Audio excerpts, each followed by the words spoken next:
Yes, of course, hii ni Imbalance Sports Updates na mimi ni Tade Cosmas.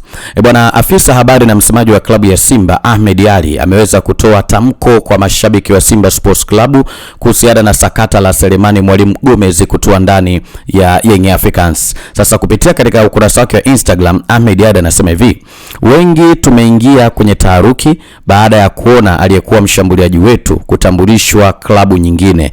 Taharuki kubwa zaidi inatokana na sisi kumtambulisha mchezaji husika kwenye siku yetu tukufu Simba Day.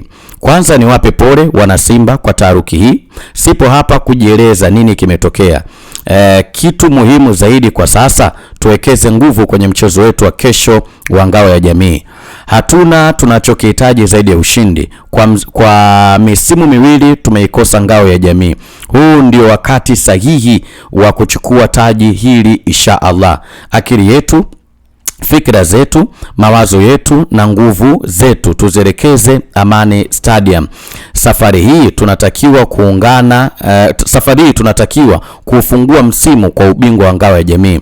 Tumerithishwa kuipenda Simba yetu, hivyo tuendelee kuipigania na kesho tupate furaha ya wote. Let's go wana Simba, punji ya mchele ikidondoka wali utaliwa tu. Sasa huyo ni Ahmed Ally akitanabaisha hivyo. Sasa sakata zima la Selemani Mwalimu Gomez kutua ndani ya Young Africans likoje? Sasa mdau hapa soka Nasibu anatueleza kuhusiana jambo ambalo lilivyokuepo. Na Selemani Mwalimu jana alifanya mazoezi na Simba Sports Club jana kwenye kambi ya Simba pale Zanzibar. Alifanya mazoezi na alilala kambini. Majira ya usiku Selemani Mwalimu alitoka kambini na kwenda kujiunga na Young Africans. Yanga imewafanyia umafia mkubwa sana Simba. Usajili wa Selemani Mwalimu ambaye ameshatambulishwa mara mbili ndani ya Simba. Na hii imesababishwa baada ya Simba kutokumlipa kwanza kwa wakati Selemani Mwalimu, kutokuilipa kwa wakati pia Wydad Casablanca. Licha ya Yanga wameonyesha sasa kufuru ya pesa baada ya wao kupanda dau kuanzia kwa Wydad Casablanca. Nimetaarifiwa kwamba wametoa zaidi ya dola 200,000, ni milioni 500 huko na kwa ajili ya kumsajili Selemani Mwalimu, kumtoa pale Wydad Casablanca. Lakini pia wamempa kiasi kikubwa cha mwenyewe pamoja na mshahara mkubwa. Selemani ni milioni 500 huko na kwa ajili ya kumsajili Selemani Mwalimu, kumtoa pale Wydad Casablanca.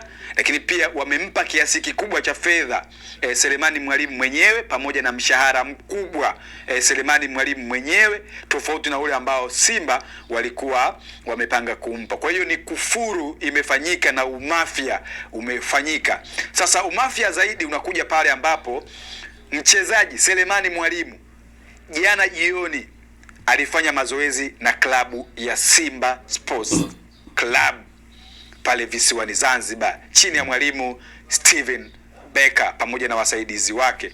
Na leo asubuhi wakati Young Africans wamemtambulisha, nikajaribu kupiga simu kidogo kujua hali ikoje kambini. Kuna wengine ndio ambao nilikuwa nawapa taarifa mimi, wanasema mbona Selemani Mwalimu amelala? Jana tulikuwa naye hapa, hiyo sio story ya kweli. Kawaambia wewe ndio utakuwa umelala. Wewe unasema Selemani Mwalimu amelala, nyie ndio mtakuwa mmelala. Selemani Mwalimu ametambulishwa rasmi Yanga. Hiyo ni taarifa ambayo imeistua kwa kiasi kikubwa kambi ya Simba, kwa sababu hakuna ambaye alikuwa anajua kama Selemani Mwalimu hajalala visiwani Zanzibar. Watu wote kambini, kocha na meneja wanajua Selemani Mwalimu yuko kambini na amelala. Ile asubuhi nawapigia baadhi ya watu pale na wakanithibitishia kabisa kwamba mchezaji alifanya mazoezi jana jioni na sisi. Kwa hiyo kama amefanya mazoezi jana jioni na sisi, manake huyo mchezaji amefanyaje? Yanga wametumia umafia kumpata na nguvu ya pesa. Yaani nguvu ya pesa pamoja na umafia umetumika kumpata Selemani Mwalimu. Simba acheni kelele.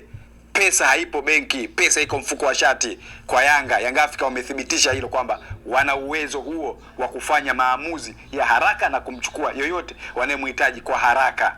Yanga Haya bwana, huyo ni mwanetu Nasibu akiweza kutanabaisha sakata zima la Selemani Mwalimu kuweza kutua ndani ya Simba Sports Club. Sasa issue ilikuwa ni hivyo. Sasa swali ni je, viongozi wa Simba Sports Club ilikuwaje wakamtambulisha mchezaji kwenye siku ya Simba Day ili hali hawakumalizana na klabu, ili hali hawakumalizana na mchezaji? Na viongozi wa Simba ilikuwaje wakafanya mazoezi na mchezaji, kwa maana mchezaji alifanya mazoezi jana kambini kujiandaa na mechi ya kesho, alafu usiku mchezaji anatoka kambini anakwenda kujiunga na Young Africans? Ilikuwaje? Nani mwenye kosa hapo? Je, ni viongozi wa Simba Sports Club ama Selemani Mwalimu Gomez ama klabu ya Wydad Casablanca? Shida iko wapi? Yapi maoni yako kuhusiana na sakata hili? Bwana, hii ni Imbanas Sports Updates na mimi ni Tade Cosmas. Endelea kuitegea sikio na kuifuatilia Imbanas Radio na Tanganyika Radio.